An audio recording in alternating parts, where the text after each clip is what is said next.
Akhirnya buka suara jadi harapan kami, Marcelino Ferdinand ungkap isi hati usai dicoret Patrick Kluivert dari Timnas Indonesia. Saya merasa hal ini sudah akan muncul ketika Coach Shin Tae-yong dipecat. Setelah Arhan Pratama dicoret, saya sudah bersiap bahwa mungkin giliran saya selanjutnya.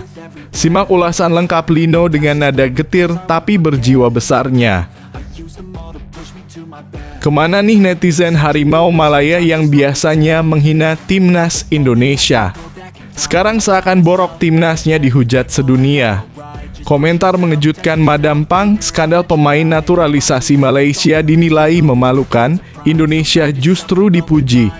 Simak selengkapnya greget perkataan Madam Pang ke organisasi FAM Malaysia yang lebay akhirnya memalukan.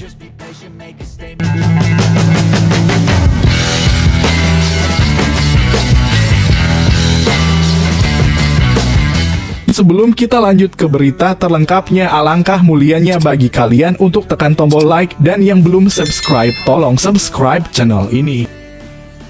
Akhirnya buka suara jadi harapan kami, Marcelino Ferdinand ungkap isi hati usai dicoret Patrick Kluivert dari Timnas Indonesia. Saya merasa hal ini sudah akan muncul ketika Coach Shin Tae-yong dipecat. Setelah Arhan Pratama dicoret, saya sudah bersiap bahwa mungkin giliran saya selanjutnya. Simak ulasan lengkap Lino dengan nada getir tapi berjiwa besarnya.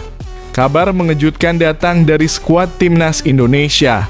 Nama gelandang muda berbakat Marcelino Ferdinand tidak tercantum dalam daftar pemain yang dipanggil pelatih baru, Patrick Kluivert, untuk melanjutkan perjuangan di kualifikasi Piala Dunia 2026. Ketidakhadiran Marcelino langsung menimbulkan tanda tanya besar di kalangan pecinta sepak bola nasional. Dan kini, sang pemain akhirnya angkat bicara. Dalam pernyataan terbuka yang penuh ketulusan dan rasa hormat, Marcelino mengungkapkan bahwa ia sudah menduga hal ini akan terjadi sejak kursi pelatih berganti dari Shin Tae-yong ke Patrick Kluivert. Saya merasa hal ini sudah akan muncul ketika Coach Shin Tae-yong dipecat. Setelah Arhan Pratama dicoret, saya sudah bersiap bahwa mungkin giliran saya selanjutnya. Tapi tidak apa-apa, ini memang kebijakan pelatih baru dan saya menghormatinya, ujar Marcelino dengan nada tenang. Ia mengakui bahwa kurangnya jam bermain di level klub menjadi salah satu alasan pencoretan dirinya dari skuad utama Garuda. Meski demikian, ia tetap menerima keputusan tersebut dengan lapang dada tanpa menyalahkan siapapun. Saya tahu ini juga karena saya kurang mendapatkan menit bermain di klub saya saat ini. Tapi kalau melihat ke belakang, saat saya masih di Belgia pun saya juga jarang bermain. Namun saat itu Coach Shin tetap memanggil saya karena beliau tahu saya punya komitmen penuh untuk timnas dan negara saya, ungkap pemain yang dikenal memiliki semangat juang tinggi ini. Meski kerap dijuluki bocah tengil karena gaya bermainnya yang ekspresif dan penuh keberanian, Marcelino menegaskan bahwa dirinya selalu patuh terhadap instruksi pelatih dan menjunjung tinggi kedisiplinan. Saya memang bocah tengil, tapi saya menurut apa kata pelatih. Saya bukan tipe pemain yang membangkang. Justru karena saya disiplin dan kerja keras, saya bisa menunjukkan progres dari waktu ke waktu. Bahkan ketika saya mencetak 2 gol saat melawan Arab Saudi, itu adalah bukti nyata dari dedikasi saya, lanjutnya. Marcelino juga menyampaikan permohonan maaf kepada seluruh pendukung Timnas Indonesia karena tidak bisa ikut membela Merah Putih dalam laga-laga penting ke depan. Namun, ia menegaskan bahwa semangatnya untuk membela negara tak akan pernah padam.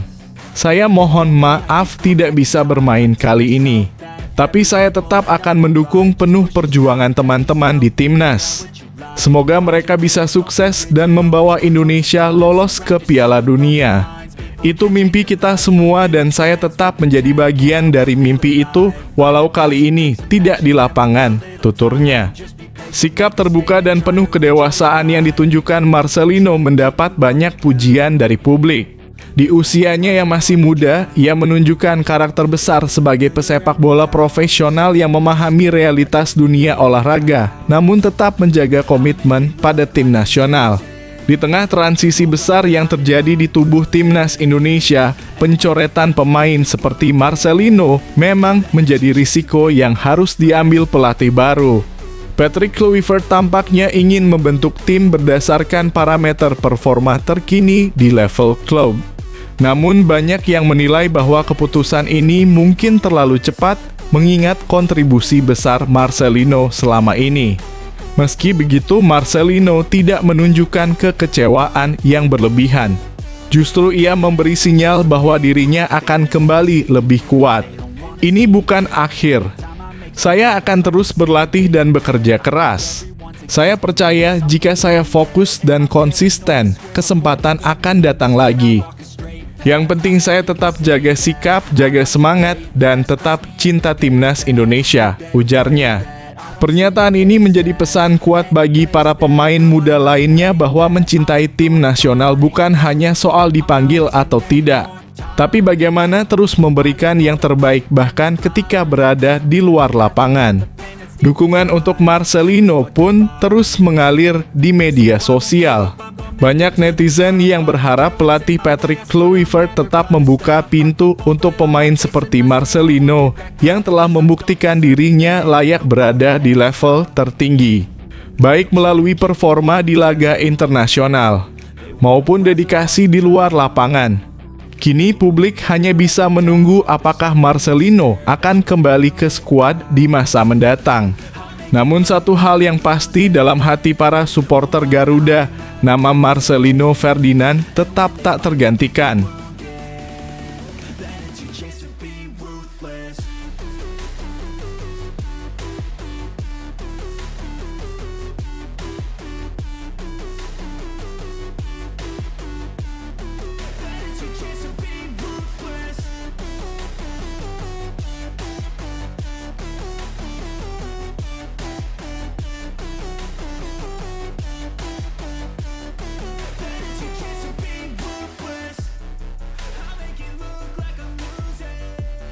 Kemana nih netizen Harimau Malaya yang biasanya menghina timnas Indonesia? Sekarang seakan borok timnasnya dihujat sedunia. Komentar mengejutkan Madam Pang, skandal pemain naturalisasi Malaysia dinilai memalukan, Indonesia justru dipuji. Simak selengkapnya greget perkataan Madam Pang ke organisasi FAM Malaysia yang lebay akhirnya memalukan. Skandal besar tengah mengguncang sepak bola Malaysia. Federasi Sepak Bola Malaysia dalam kurung FAM kini berada di ujung tanduk setelah terungkap bahwa 7 pemain naturalisasi yang memperkuat timnas Malaysia diduga menggunakan dokumen kependudukan palsu. FIFA dikabarkan tengah menyelidiki kasus ini secara serius dan sanksi berat bisa saja menanti. Namun yang lebih mengejutkan bukan hanya soal skandal tersebut, melainkan komentar tajam dari salah satu tokoh penting sepak bola Asia Tenggara Madam Pang atau Nuap Han Lamsam, manajer timnas Thailand. Dalam wawancara dengan media lokal Thailand, Madam Pang memberikan pernyataan yang membuat heboh, terutama di kalangan pecinta sepak bola regional. Saya sangat malu melihat apa yang terjadi di Malaysia. Saya tahu mereka ingin meniru timnas Indonesia yang berkembang pesat dengan pemain naturalisasi, tapi langkah seperti itu sangat bodoh dan merugikan masa depan tim mereka sendiri, kata Madam Pang. Pernyataan itu sontak menyita perhatian.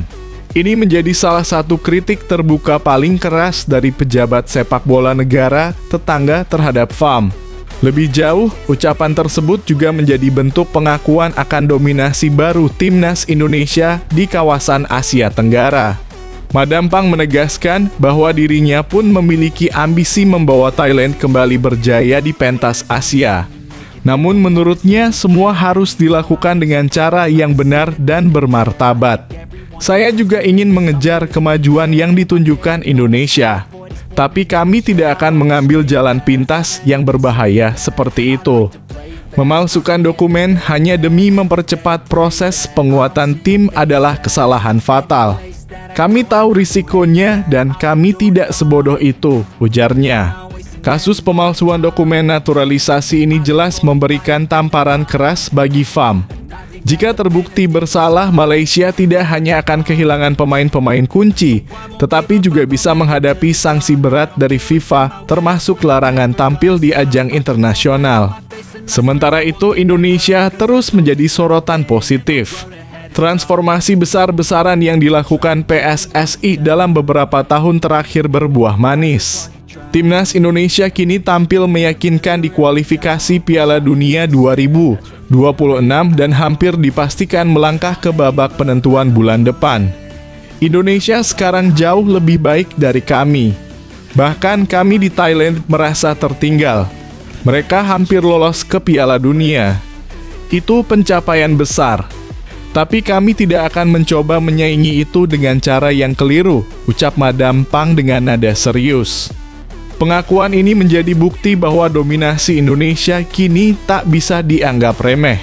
Keberhasilan naturalisasi pemain seperti Jordi Amat, Saina Patinama, Ivar Jenner, hingga Rafael Struijk dinilai sangat efektif karena dibarengi dengan pembinaan, kompetisi yang membaik, dan strategi jangka panjang.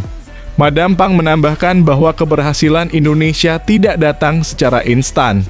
Semua dicapai melalui proses panjang yang berlandaskan visi kuat dan integritas tinggi. Lihat bagaimana Indonesia melakukannya. Mereka tidak hanya menaturalisasi pemain. Mereka juga membangun sistem liga, mengembangkan pemain muda, dan membentuk mental juara. Itu yang harus ditiru. Bukan hanya hasil akhirnya, ungkapnya. Krisis yang menimpa FAM Malaysia dipandang sebagai hasil dari ketergesaan dan tekanan untuk meraih prestasi cepat. Namun langkah-langkah yang melanggar aturan justru akan menjadi bumerang. Kini, kepercayaan publik terhadap FAM berada di titik terendah. Skandal ini bisa menjadi pukulan telak yang akan menghantui mereka bertahun-tahun ke depan. Di sisi lain, Madam Pang menunjukkan sikap sportif dengan tetap memberikan dukungan kepada timnas Indonesia meskipun berasal dari negara rival. Saya hanya bisa mendukung Indonesia saat ini. Mereka memang layak mendapat tempat di Piala Dunia. Semangat mereka, kerja keras mereka, dan mental bertanding yang mereka bawa sangat menginspirasi. Saya salut, ucapnya menutup wawancara. Kasus ini menjadi cerminan bahwa dalam sepak bola modern tidak ada ruang untuk manipulasi. Keberhasilan tidak datang dari jalan pintas, melainkan dari kerja keras, perencanaan matang, dan integritas tinggi. Komentar Madam Pang menjadi pengingat bahwa rivalitas di Asia Tenggara harus dibarengi dengan sportivitas. Dan di tengah kegaduhan skandal yang mencoreng nama Malaysia, Indonesia justru menunjukkan bahwa mereka kini pantas menjadi panutan bukan hanya di Asia Tenggara, tetapi juga di kancah Asia.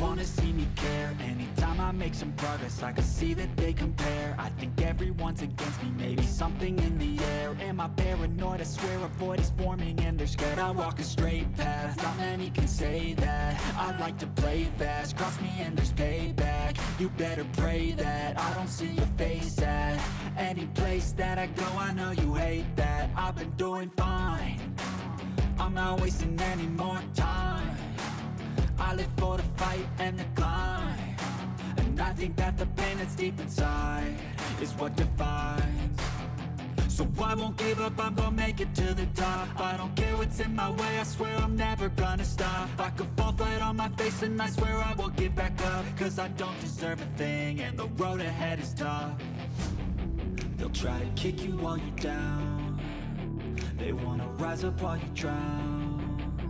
They wanna fill your head with doubt. They're silently scared that you'll figure it out. Wah, wah, wah. Bikin mata berkaca-kaca.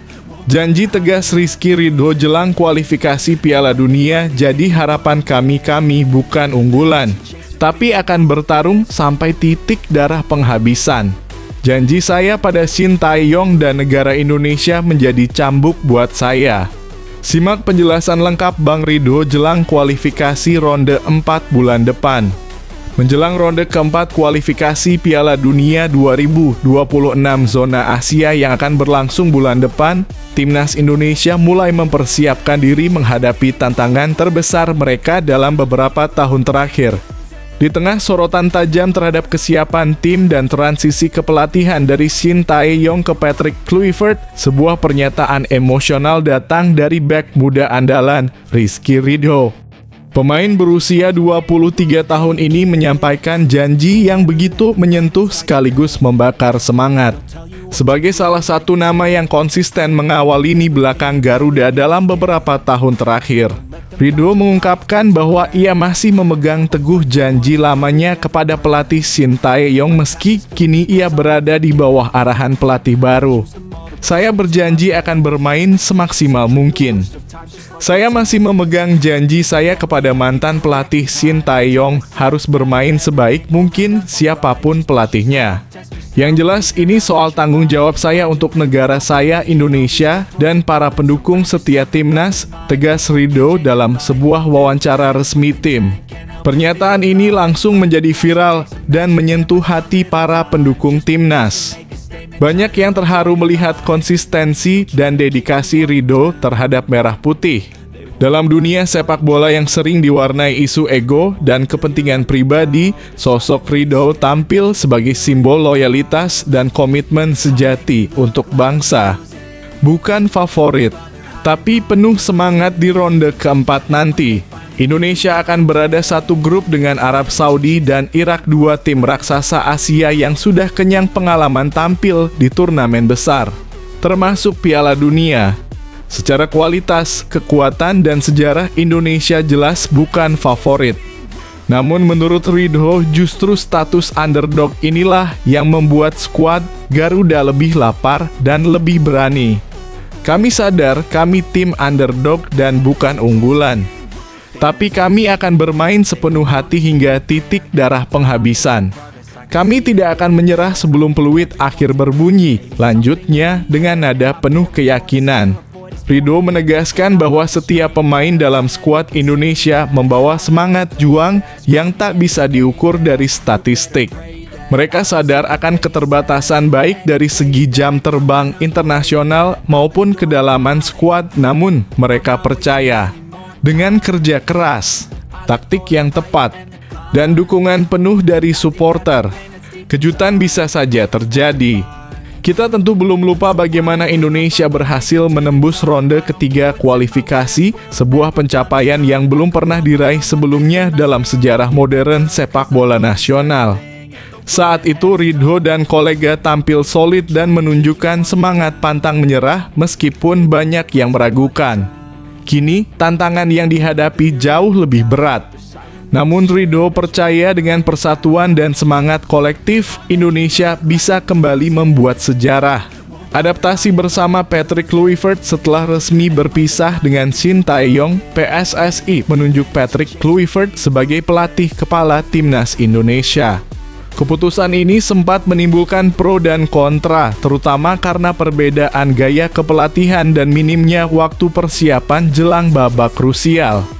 Namun Rizky Ridho mengakui bahwa Kluivert membawa warna baru yang patut diapresiasi. Meski program disiplin dan intensitas latihan tidak seketat era Shin Tae-yong, Ridho melihat bahwa sang pelatih asal Belanda memiliki pendekatan yang berbeda, namun tetap positif. Pelatih Patrick Kluivert saat ini sudah bekerja cukup bagus, mengingat jam terbang berkumpul bersama sangat sedikit. Memang program disiplin tidak seperti mantan pelatih Shin Tae-yong, tapi pelatih Patrick memberikan warna lain, ujarnya. Kluivert dikenal sebagai sosok yang lebih tenang dan komunikatif, membangun chemistry dengan pemain secara personal, serta mencoba menerapkan gaya permainan yang cepat dan dinamis. Menurut pengamatan Ridho, hal ini memberi nuansa segar di ruang ganti, meskipun adaptasi tetap menjadi tantangan utama, terutama dengan waktu persiapan yang sangat terbatas. Kluivert juga membawa pendekatan Eropa yang lebih cair, namun tetap fokus pada hasil. Ia sadar bahwa publik Indonesia menaruh ekspektasi tinggi, namun ia juga mencoba menjaga kestabilan emosi dan mental pemain dalam menghadapi tekanan yang terus meningkat. Tekanan dan harapan dari seluruh negeri bermain untuk timnas Indonesia bukan sekadar pertandingan 90 menit. Bagi pemain seperti Ridho, setiap laga adalah bentuk pengabdian kepada negara. Dan setiap kesalahan bisa menjadi bahan kritik dari jutaan pasang mata. Namun Ridho memilih untuk melihat tekanan itu sebagai bentuk cinta. Ia menyadari bahwa supporter Indonesia adalah salah satu yang paling vokal dan emosional di dunia, dan hal itu justru menjadi sumber energi bagi dirinya dan rekan-rekan setim. Kami tahu ekspektasinya sangat besar, tapi itulah timnas. Kami tahu siapa yang kami wakili. Setiap detik di lapangan adalah pengorbanan dan kami tidak akan menyia-nyiakan kesempatan ini, ucapnya. Ridho juga mengajak seluruh masyarakat Indonesia untuk memberikan dukungan tanpa henti dalam bentuk apapun. Ia tahu dukungan supporter bisa menjadi pembeda antara tekanan dan motivasi. Doa, harapan, dan janji seorang punggawa sebagai penutup, Ridho menyampaikan harapan yang sangat tulus kepada masyarakat Indonesia. Ia tahu bahwa tidak semua hasil bisa mereka kontrol. Namun satu hal yang bisa mereka pastikan adalah usaha dan semangat yang tidak akan pernah luntur. Semoga kami bisa lolos, bismillah, doakan kami selalu, teman-teman, tutupnya.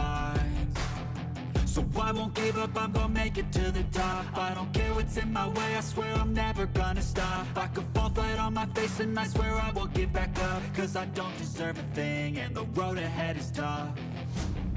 They'll try to kick you while you're down. They wanna rise up while you drown. They wanna fill your head with doubt. They're silently scared that you'll figure it out. I'll make it look like I'm losing. Won't bother hiding my bruises. Liverpool siapkan hukuman berat untuk Hugo Ekitike usai selebrasi konyol yang berujung kartu merah. Gol menit ke-85 Hugo Ekitike memastikan Liverpool lolos ke putaran keempat cara baucop dengan kemenangan 2-1 atas Southampton. Namun, selebrasi penyerang asal Prancis itu berujung petaka, kartu merah langsung dari wasit Thomas Bramall. Ekitike yang direkrut musim panas lalu seharga 69 juta pound, melepaskan jersey nomor 22 dan mengangkatnya ke tribun ala Lionel Messi, padahal sudah mengantongi kartu kuning sebelumnya. Pelatih Arne Slot mengecam keras aksi itu. Tidak perlu dan bodoh. Emosi harus dikendalikan, ucap Slot, menekankan bahwa selebrasi seharusnya bukan alasan mendapat kartu. Liverpool kini berencana mendenda Ekitike 2 pekan gajinya sekitar 400.000 pound atau 8,9 miliar rupiah. Selain harus absen melawan Crystal Palace akhir pekan ini, Slot harus menurunkan Alexander Isak yang belum sepenuhnya fit. Reaksi supporter terbagi, ada yang menganggap denda terlalu keras, namun banyak pula yang mendukung sebagai pelajaran penting. Di ruang ganti, rekan-rekannya juga kecewa, termasuk bek Jeremy Frimpong yang terlihat tidak suka saat selebrasi Ekitike berlangsung. Bagaimana menurutmu, apakah hukuman itu pantas? Tulis pendapatmu di kolom komentar.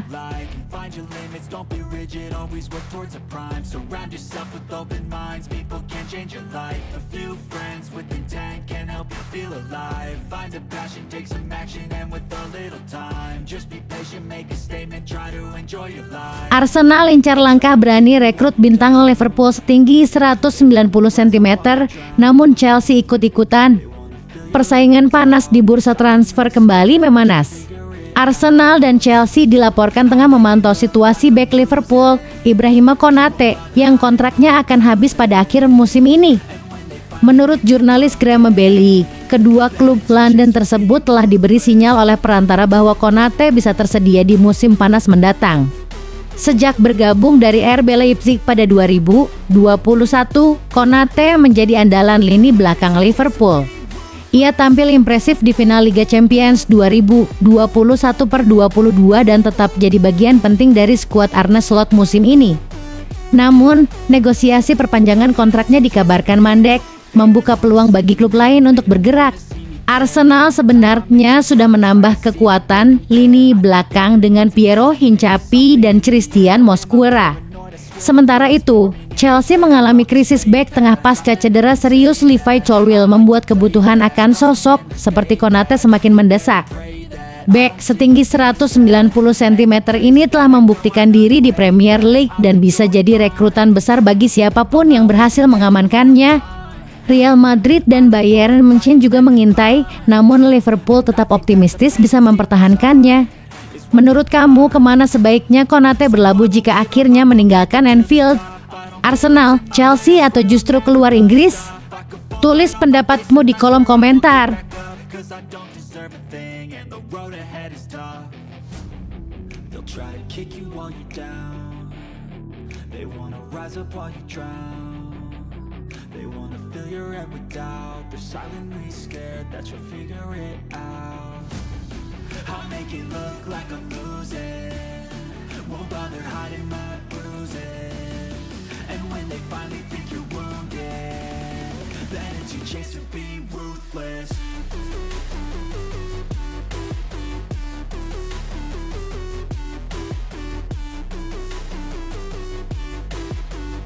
Kemenangan jadi harga mati. Enzo Maresca bangkitkan semangat Chelsea.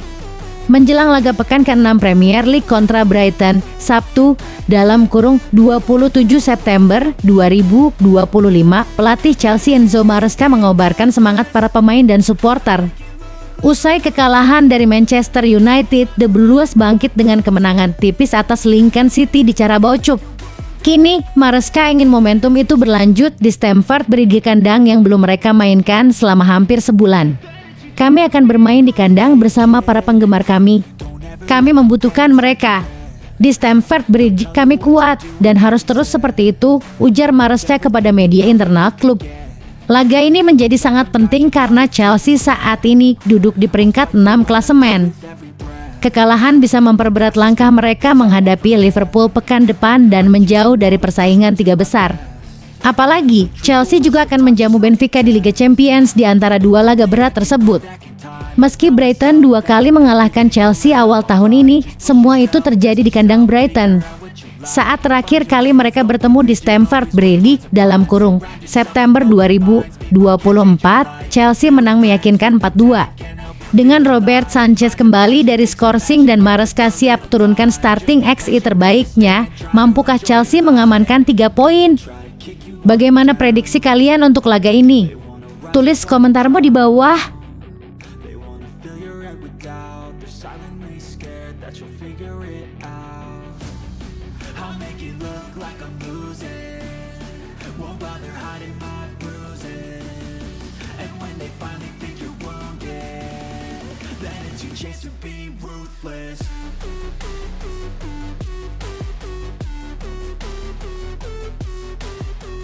Benjamin Sesko belum bikin gol di Manchester United, baru pamer skill di sesi latihan. Sejak bergabung dengan Manchester United dari RB Leipzig pada musim panas lalu, Benjamin Sesko masih belum mencetak satupun gol.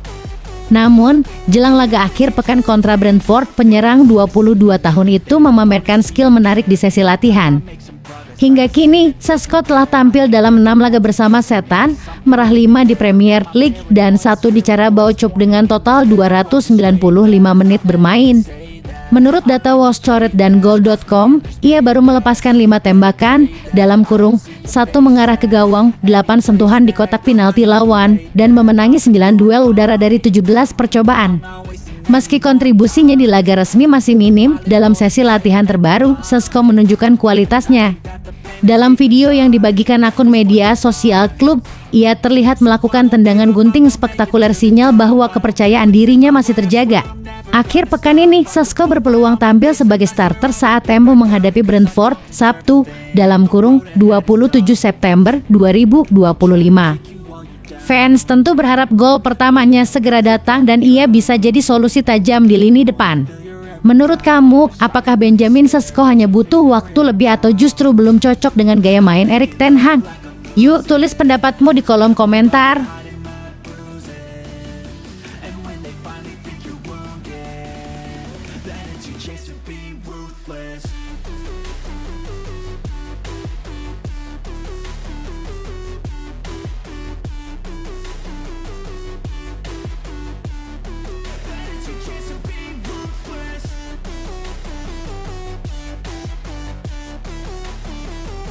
Wow, kontrak super jangka panjang.